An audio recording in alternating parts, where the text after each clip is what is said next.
जय माता दी। नवरात्रि के दौरान जब पूरे 9 दिनों की पूजा का समापन हो जाता है, तब आपको 9वें दिन यानी कि दुर्गा नवमी को कलश पूजा स्थल से हटाना चाहिए या फिर उसका विसर्जन करना चाहिए। कलश विसर्जन 9वीं तिथि में कन्या पूजन के बाद करना चाहिए। 9वीं तिथि के दिन कन्या पूजन होने के बाद आप कलश को विसर्जित करने के लिए सबसे पहले उसके ऊपर से नारियल उठाकर अलग रख लें और नारियल की चुनरी निकाल कर रख दें। कलश विसर्जन किसी भी नवरात्रि तिथि के समापन के बाद ही करना चाहिए। आप नवरात्रि के बाद दशमी तिथि के दिन भी कलश का विसर्जन कर सकते हैं। ध्यान रखें, कलश विसर्जन हमेशा शुभ मुहूर्त में ही करना चाहिए। कुछ लोगों का प्रश्न होता है कि कलश में रखे नारियल का क्या करें। जब आप कलश को माता की चौकी के पास से उठाएं तो सबसे पहले नारियल को अलग करके उसे एक लाल कपड़े में बांधकर घर के मंदिर या तिजोरी में रख सकते हैं। आप इस नारियल को नदी में भी प्रवाहित कर सकते हैं। वहीं माता को चढ़ाए हुए नारियल को आप प्रसाद की तरह ग्रहण करें और कन्याओं को भी खिलाएं। यदि आप नारियल को कपड़े में बांध कर रख रहे हैं तो इसी नारियल का इस्तेमाल अगली बार नवरात्रि में भी किया जा सकता है। ध्यान रखें कि नारियल को कभी भी कचरे वाले स्थान पर कभी भी न डालें और ना ही किसी अपवित्र स्थान जैसे कि बाथरूम के आसपास रखें। कलश से नारियल हटाने के बाद इसमें रखे जल को पूरे घर में छिड़कें और बचे हुए जल को किसी गमले में डाल दें। कभी भी इस जल को नाली या बेसिन में कभी नहीं बहाना चाहिए। इस जल को गंगा जल के समान पवित्र माना जाता है और इसे पूरे घर में छिड़कने से पूरे घर में सकारात्मक ऊर्जा आती है।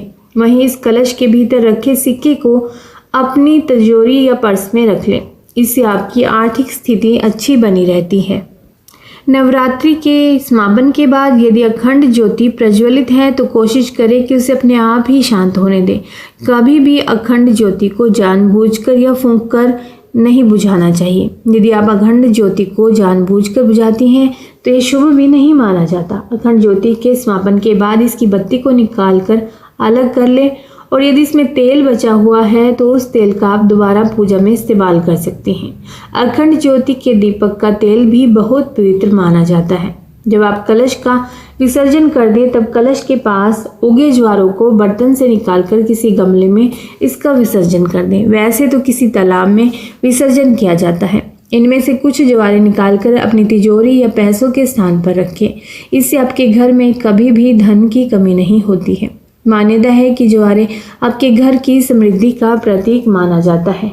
आप जब भी कलश की स्थापना करते हैं, कलश के नीचे अक्षत भी रखे जाते हैं। कलश विसर्जन के बाद इसके नीचे रखे अक्षत को पूरे घर में छिड़कना चाहिए। बचे हुए चावलों में से कुछ चावल घर में अनाज में मिला लें और बाकी के चावल गमले में डाल दें। जब भी आप कलश की स्थापना घर में करें तो आपको ध्यान रखना है कि इसका नियम से विसर्जन जरूर करें। यदि आप इस कलश का विसर्जन नहीं करते हैं तो ये माता का अपमान होता है। कलश विसर्जन के समय आपको कुछ मंत्रों का जाप जरूर करना चाहिए। उसमें ओम ऐं ह्रीं क्लीं चामुंडाय विच्चे मंत्र का जाप करना सबसे शुभ माना जाता है। यदि आप कलश की स्थापना घर में करते हैं तो आपके लिए कन्या पूजन करना भी जरूरी माना जाता है। इससे ही पूजन का पूर्ण फल मिलता है। यदि आप नवरात्रि के बाद कलश विसर्जन के समय इन बातों का ध्यान रखेंगे तो आपके घर में सदैव खुशहाली बनी रहेगी। एक बात का आप और ध्यान रखें कि नवरात्रि के बाद कलश में रखे जल को आप आम के पत्तों से पूरे घर में छिड़कें और बचे हुए जल को तुलसी या शमी की जड़ में डाल दें। घर के हर एक कोने में जल छिड़कना है, लेकिन बाथरूम और शौचालय में नहीं छिड़कना है। और कलश हटाने से पहले माँ दुर्गा की विधि विधान से पूजा जरूर करें। इसके बाद पूजा में जाने अनजाने से हुई गलती की भी माफ़ी मांग ले। फिर कलश के जल को घर में छिड़कना शुरू करना चाहिए और जो कलश पर कलावा बंधा होता है उसको खोलकर हाथों में बांध ले। ऐसा करने में देवी भगवती प्रसन्न होती है और भक्तों पर हमेशा कृपा भी बनाए रखती है। कहते भी हैं कि कन्या पूजन करने के बाद ही कलश विसर्जित करना चाहिए। इसीलिए कन्या पूजन के बाद ही कलश उठाएं, उससे पहले बिल्कुल भी ना उठाएं। सबसे पहले तो आपको यह भी स्पष्ट कर दूं कि अपनी स्वेच्छा और समर्थ के अनुसार कोई भी श्रद्धालु कन्या पूजन कर सकता है और जिन माता के भक्तों ने पहला नवरात्र और आखिरी नवरात्र का उपवास रखा हो वह भी कन्या पूजन कर सकते हैं। इसके अतिरिक्त जिन भक्तों ने अपने घर में माँ की अखंड ज्योत जलाई हो और कलश स्थापना की हो, ऐसे सभी जातकों को कन्या पूजन अवश्य ही करना चाहिए। नवरात्रि की सभी तिथियों को एक एक कन्या और नवमी को 9 कन्याओं के विधिवत पूजन का विधान शास्त्रों ने बताया है और साथ में एक बालक को बटुक भैरव के रूप में पूजा जाता है। कुंवारी कन्याएं माता गौरी के समान ही पवित्र और पूजनीय मानी गई हैं। शास्त्र के अनुसार कन्या पूजन हेतु 2 साल से लेकर 10 वर्ष की कन्याएं साक्षात माता का स्वरूप मानी जाती हैं।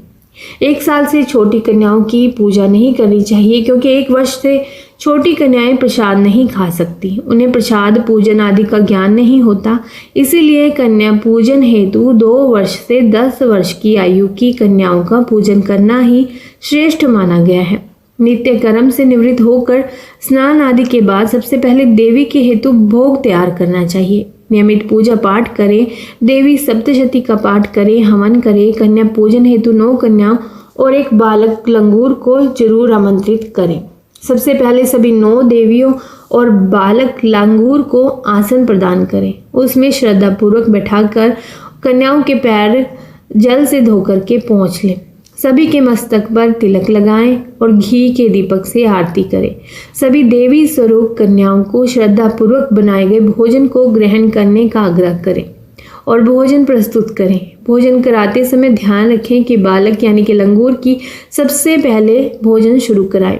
कन्या पूजन हेतु बिना लहसुन प्याज का सात्विक भोजन बनाना चाहिए, जैसे कि पूरी, हलवा, खीर और चने की सब्जी हो गई। फल और मिठाई हो गया। मिठाई में तो आप घर की मिठाई हो, और फलों में आप केला, ऐसे फ्रूट ले सकते हैं। और भोजन के बाद आदर सहित उनके हाथ धुला करके और जाने अनजाने में हुए किसी भी प्रकार की भूल चूक के लिए क्षमा मांगे और लड़कियों के पैरों को छू करके उनसे आशीर्वाद ले।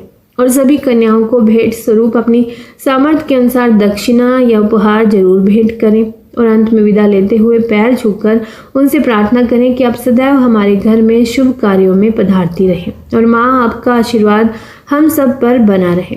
कन्याओं के भोजन के बाद आप भी उपवास का पारण कर सकते हैं। आप प्रतिदिन की भांति इस दिन भी पूजा अर्चना करें।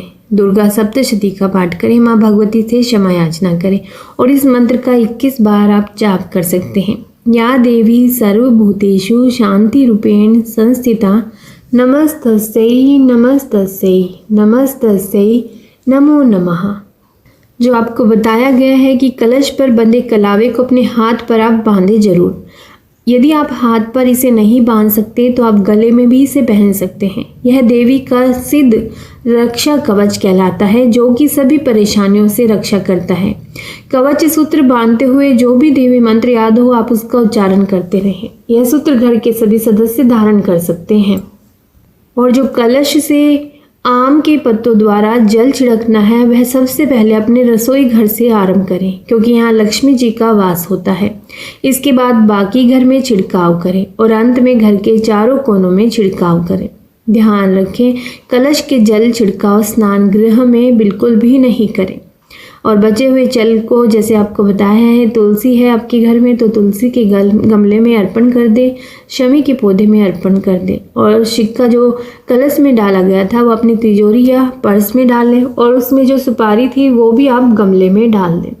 इस तरह नवरात्रि व्रत का पारायण संपन्न होता है। नवरात्रि में जली हुई अखंड ज्योति को विजयादशमी के पूजन तक प्रज्वलित जरूर रखना चाहिए, क्योंकि धार्मिक मान्यताओं के अनुसार विजयादशमी को भगवान राम ने अपराजिता देवी का पूजन किया था। हमारे हिंदू धर्म में किसी भी शुभ काम में नारियल का इस्तेमाल जरूर किया जाता है।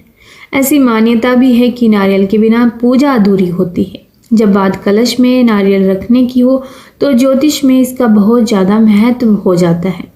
पूजा के समय कलश स्थापना एक मुख्य चरण होता है और इसके द्वारा देवी देवताओं का आह्वान किया जाता है, जिससे हम जो भी काम करने जा रहे हैं उसमें सफलता मिले। ज्योतिष के अनुसार जिस कलश में नारियल ना रखा गया हो उसमें ईश्वर का वास नहीं हो सकता और ऐसे पूजन को भी पूर्ण नहीं माना जाता। खास तौर पर नवरात्रि पूजन के दौरान कलश स्थापना का विधान है।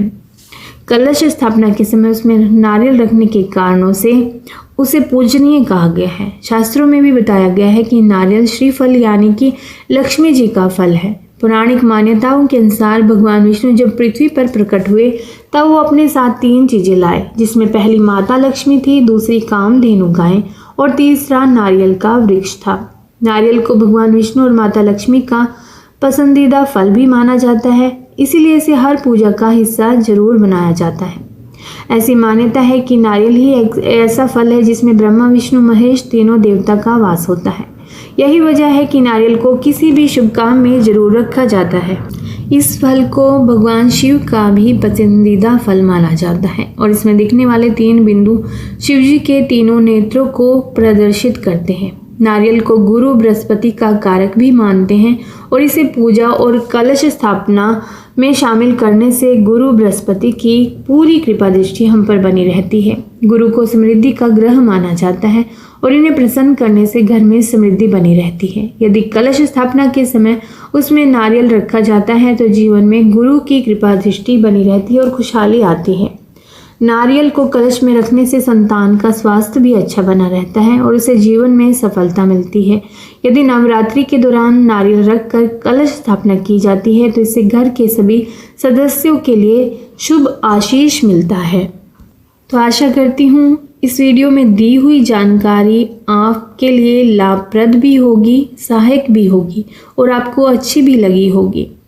तो इसी आशा के साथ कि आप इस वीडियो को लाइक करेंगे और शेयर भी ज़रूर करेंगे। तो बोलिए जय माता दी। कमेंट बॉक्स में एक बार जयकारा जरूर लगाइएगा। जय माता दी।